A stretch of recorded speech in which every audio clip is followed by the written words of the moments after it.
અમદાવાદના નોબેલનગરમાં લુખ્ખાઓએ જાહેરમાં લાકડીએ યુવકને માર્યો. મહિલા બૂમો પાડતી રહી અને લુખ્ખાઓ ઘેરીને મારતા રહ્યા. હોળીમાં ગુંડાઓ બેફામ બનીને જાણે પોલીસને પડકાર ફેંકી રહ્યા હોય તેવા દ્રશ્યો સામે આવ્યા. ધ્રુજારી કંપાવી દે એવી ઘટના અમદાવાદના નોબેલનગર વિસ્તારમાં બની. 4 શખ્સો લાકડીઓ વડે મહિલા અને પુરુષ ઉપર તૂટી પડ્યા. બાઇક ઉપર આવેલા શખ્સો લાકડીઓ વડે એક વ્યક્તિને મારતા હતા, જેને બચાવવા માટે 2 મહિલાઓ વચ્ચે આવી હતી. મહિલા યુવકને બચાવી રહી હતી, છતાં પણ 4 યુવકો બેફામ લાકડીઓ વરસાવી રહ્યા હતા. નિર્દય રીતે અમદાવાદ શહેર પોલીસનો સહેજ પણ ડર ન હોય તે મહિલા અને પુરુષ ઉપર લાકડીઓ વડે મારામારી કરતા હોવાનો વિડીયો પણ વાયરલ થયો છે. એટલી ખરાબ રીતે મહિલાને મારવામાં આવ્યો કે તેનો હાથ સૂજી ગયો હતો. લોકોના ટોળા ભેગા થઈ ગયા હતા. 4 લોકો ત્યાંથી ફરાર થઈ ગયા. ઘટનાની જાણ થતાં સરદારનગર અને એરપોર્ટ બંને પોલીસ ઘટના સ્થળ ઉપર પહોંચી ઝઘડાની અદાવતમાં માર માર્યા હોવાનું સામે આવ્યું છે. સામાન્ય લોકો તો શું, પરંતુ અમદાવાદની પોલીસ પણ સુરક્ષિત નથી. શહેરના કાગડાપીઠ પોલીસ સ્ટેશન વિસ્તારમાં મજૂરગામ પાસે આવેલ એકતાનગરની ચાલી પાસે પોલીસ કર્મચારીને મારવામાં આવ્યો. ધંધાની બાતમી બધાને કેમ આપે છે તેમ કહીને આરોપીઓએ પોલીસ કર્મચારીને માર્યો. પોલીસે 3 આરોપીઓને ઝડપી આગળની કાર્યવાહી હાથ ધરી છે. ભરૂચની ઐતિહાસિક જામા મસ્જિદમાં મહિલાઓ દ્વારા પૂજા કરવામાં આવતા વિવાદ. ભરૂચમાં આવેલી પ્રાચીન જામા મસ્જિદ ફરી એકવાર મોટા વિવાદમાં આવી છે. મસ્જિદ પરિસરમાં મહિલાઓ દ્વારા પૂજા અર્ચના કરવામાં આવી, જેના વિડીયો વાયરલ થયા બાદ શહેરમાં ખળભળાટ મચી ગયો. આ ઘટનાને પગલે સ્થાનિક મુસ્લિમ આગેવાનો અને હિન્દુ સંત સમાજ સામે આવી ગયા. વિડીયોમાં કેટલીક મહિલાઓ ભરૂચની જામા મસ્જિદના પરિસરમાં ફૂલ, શ્રીફળ અને પ્રસાદ સાથે પૂજા અર્ચના કરતી જોવા મળે છે. આ વિડીયોની સૌથી નોંધપાત્ર બાબત એ છે કે જે સમયે પૂજા થઈ રહી હતી ત્યારે ત્યાં પોલીસ કર્મીઓ પણ હાજર હોવાનું દેખાય છે. પોલીસની હાજરીમાં થયેલી આ વિધિએ વિવાદમાં ઘી ઉમવાનું કામ કર્યું. મહત્વનું છે કે જામા મસ્જિદ, સમડી વિહાર, જૈન મંદિર તથા ચક્રધર સ્વામીનું જન્મસ્થળ હોવાના સંતે સમાજે દાવો કર્યો છે. ધરોહર પુરાતત્વ વિભાગ પાસે હોવા છતાં નિયમો વિરુદ્ધ મદ્રેસા સહિતની પ્રવૃત્તિ ચાલતી હોવાના આક્ષેપ થયા હતા. આ વિવાદ રમખાણમાં ન પરિવર્તે તેને લઈને પોલીસ પણ સતર્ક જોવા મળી રહી છે. યુદ્ધના ડરના માહોલમાંથી 210 ગુજરાતીઓ પરત ફર્યા. એરપોર્ટ પર ભાવુક દ્રશ્યો સર્જાયા. મિડલ ઇસ્ટમાં વણસેલી યુદ્ધની સ્થિતિમાં ભયના ઉથાર વચ્ચે ફસાયેલા 210 ગુજરાતીઓ હેમખેમ સ્વદેશ પરત ફરતા તેમના પરિવારોએ રાહતનો શ્વાસ લીધો છે. આ વતન વાપસી દરમિયાન એરપોર્ટ અને રેલવે સ્ટેશન પર સ્વજનો સાથે મિલન થતા અત્યંત ભાવુક દ્રશ્યો સર્જાયા. 210 મુસાફરો પૈકી 205 લોકો વિશેષ પ્લેન દ્વારા જેદા, સાઉદી અરેબિયાથી સીધા અમદાવાદમાં ઉતર્યા, જ્યારે તેના અન્ય 5 લોકો દુબઈથી રિલીફ ફ્લાઇટ મારફતે મુંબઈ પહોંચ્યા. ટ્રેન દ્વારા સુરત પરત ફર્યા. ઘણા દિવસો સુધી અસુરક્ષિત માહોલમાં રહ્યા બાદ પોતાના વતનની સુરક્ષિત ધરતી પર પગ મૂકતા જ અનેક લોકોની આંખોમાં હર્ષના આંસુ આવી ગયા. પ્રવાસીઓ હેમખેમ વતન પરત ફરતા પરિવારોમાં ખુશીની લહેર દોડી ગઈ. તો અમદાવાદમાં મિડલ ઇસ્ટમાંથી 205 જેટલા ભારતીયોને વિશેષ પ્લેન લઈ પરત ફરવું પડ્યું. સ્વદેશમાં ઉતરતાની સાથે જ તેમના પરિવારો તેમના મોટા પાયે સ્વાગત માટે ઊભા હતા. ફૂલહારથી તેમનું સ્વાગત કરાયું, તેમજ માતા પિતા અને બાળકો એકબીજાને ભેટતા આંખમાંથી આંસુ છલકાયા. પોતાના સ્વજનો હેમખેમ સ્વદેશ આવતા યાત્રાળુ તેમજ તેમના સ્વજનોએ ભારત સરકાર, સ્થાનિક ધારાસભ્ય, હજ કમિટી વગેરેનો આભાર માન્યો હતો. ત્યારે નાયબ મુખ્યમંત્રી હર્ષ સંઘવીએ કહ્યું કે મિડલ ઇસ્ટમાં ફસાયેલા ભારતીયોને સુરક્ષિત સ્વદેશ લાવવામાં આવી રહ્યા છે. આ પ્રકારની વિકટ પરિસ્થિતિમાં ભારત પહેલો દેશ છે જેમને બધી જ વ્યવસ્થાઓ થકી આપણા નાગરિકોને પાછા લાવવાની વ્યવસ્થાઓ કરવામાં આવે છે. સુરેન્દ્રનગરમાં બોનેટ પર બેસીને રીલ બનાવી 2 ભાઈબંધને મોંઘી પડી ગઈ.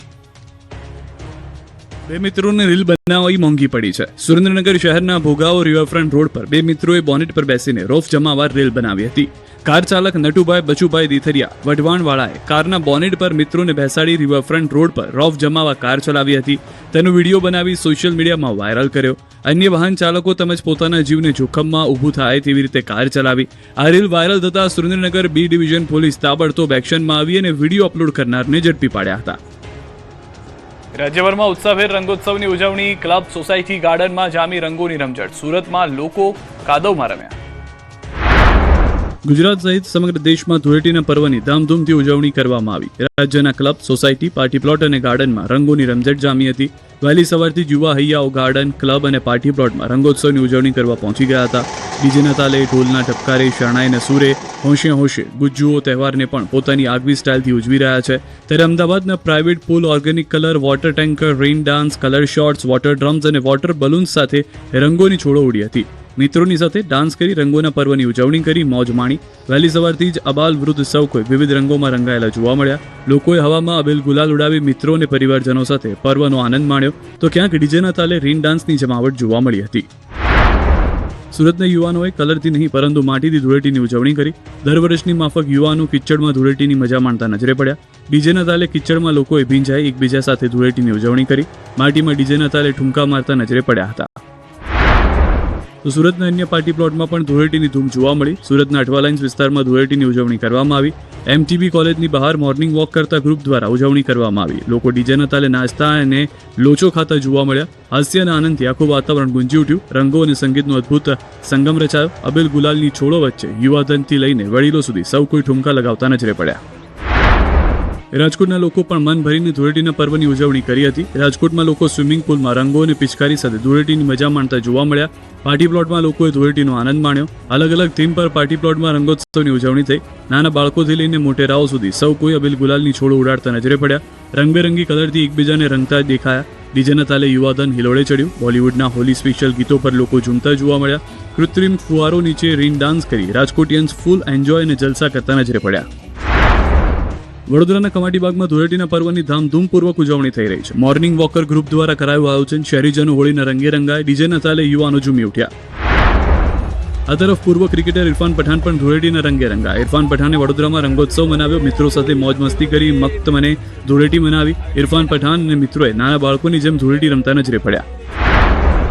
જામનગરના પોલીસ પરેડ ગ્રાઉન્ડમાં પોલીસ પરિવાર દ્વારા ધૂળેટીનો ઉત્સવ ઉજવવામાં આવ્યો, જેમાં મોટી સંખ્યામાં પોલીસ કર્મચારીઓ જોડાયા. જિલ્લામાં સુરક્ષા વ્યવસ્થા જાળવી રાખતા એસપીથી લઈ કોન્સ્ટેબલ સુધીના તમામ પોલીસ કર્મીઓ રંગે રંગાયા હતા. ગુજરાતના નેતાઓ પણ રંગબેરંગી રંગથી રંગાયા. રાજ્યભરમાં ધૂળેટીની ઉત્સાહપૂર્વક ધામધૂમથી ઉજવણી થઈ, ત્યારે રાજકારણીઓ પણ રંગાયેલા જોવા મળ્યા. ચૂંટણી સમયે અવનવા રંગ બતાવતા નેતાઓ, મંત્રીઓ ધૂળેટીએ વિવિધ કલરથી રંગાયેલા જોવા મળ્યા. નાત જાતનો ભેદભાવ ભૂલીને નેતાઓએ લોકોની સાથે રંગોત્સવની ઉજવણી કરી હતી.